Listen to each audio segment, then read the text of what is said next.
by request, I'm going to show you why I do not run my 3/4 inch supply hose through my reel, but rather use the reel for storage only. Your mind is gonna be blown.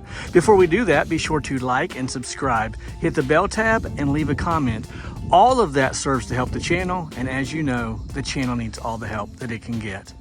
So why do I not run my supply hose through the reel and then from the reel to the buffer tank, thus saving me hours of time every single day? I'm going to tell you why. I do not find that to be the most efficient way to operate, and I'll show you why here in just a moment. But first, I want to kind of take you on a journey of what it looks like from the time that I get to the house and to the time that I begin washing. And let me preface that by saying, on average, it will take me 3 minutes or less from the time that I get out of the truck to the time that I start washing. 3 minutes or less. So let me take you through that little journey. The first thing I do as soon as I get out of the truck is I take my sign that you see right there and I place it at the back of the truck so that everyone in the free world can see it as they pass by.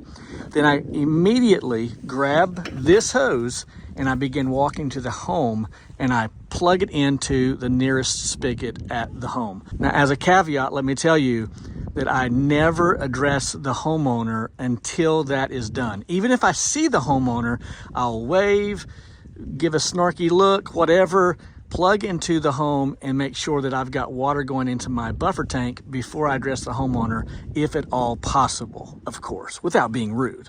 So I plug into the spigot at the house and then I come back to the reel. Now, I have 2 lengths of 100 feet, 3/4 inch supply hose. Let me repeat that.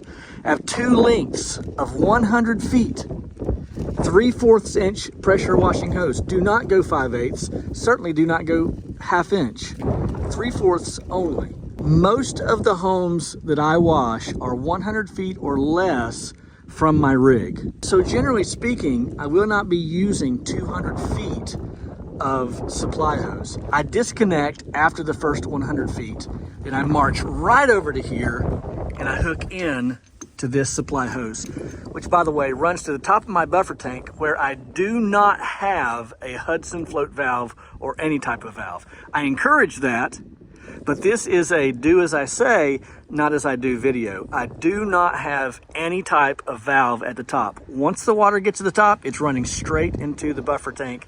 No restrictions. I'll tell you why here in just a moment. At this point, I grab my pressure washing hose and I take it back to the house, close to that spigot, and then I turn off the valve and I drop it in the yard.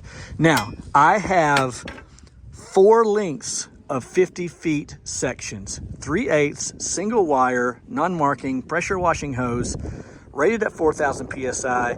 I get it on Amazon for about 55 bucks shipped. Most of the time, my homes require about 150 feet of pressure washing hose. I keep 200 feet on the reel and 100 feet in 2 different sections as a backup on the truck. So once again, I keep 200 feet of 4 50 feet sections of pressure washing hose. I come back to the truck, I disconnect what I need, and I hook into my pressure port located between the 2 reels. I come back to my 8 GPM machine, I start it up, and I'm ready to wash. That takes me 3 minutes or less once I get to the job. So why do I not just run my supply hose all the way through the reel and then to the buffer tank? The answer is simple. In my opinion, that's the least efficient way to supply water to the buffer tank. And the reason being, in my book, restriction is sin. I am looking for 0 restrictions from the house to the buffer tank. And what you need to keep in mind is that your reel only provides a 1/2 inch outlet. Keep that in mind. So regardless of what size hose you have, 3/4, 5/8, 1/2 inch, if you are running through your hose reel, you're only getting 1/2 inch flow from the hose reel to the buffer tank. Immediately, you're minimizing the allowance of water that could be flowing from the home to to the buffer tank. Once again, restriction is sin, and that's why I do not have any restriction from the house to the buffer tank. I do not have any kind of filter, and I do not have any kind of float valve at the buffer tank. Instead, I allow my Y strainer to serve as my filter. I can't tell you how many times that I have turned the corner at a house, especially if I'm washing the house and the driveway, and see water flowing over top of my buffer tank. It's rare, extremely rare. Almost never am I chasing water. I hear some of you talk about how that you're having to wait on water and wait on water and wait on water. I almost never wait on water. So it seems to me that running your supply hose through the reel is causing so much restriction that it is forcing you to have to wait on water. And to me, that's the least efficient way to operate. Sure, it's going to take me another 30 seconds or so to come back to the truck, break that disconnect, and then connect it to the whip line here at the buffer tank. But I'm washing within 3 minutes. So to me, the way that I'm operating is the most efficient way for me. Also, keep in mind that if you're running 200 feet and you're running it through the reel, then there's 200 feet of water that has to go through the reel into the buffer tank instead of the 100 feet, which of course is going to take longer and it's going to lower the pressure. The longer your hose, the lower the pressure. Keep that in mind. And one more thing. Years ago when I first began washing, someone who was very much in the know discouraged me from running my pressure hose through my reel because, and I don't know how many people think about this, but every time you let off your trigger, your hose contracts. And it contracts onto your hose reel like a boa constrictor.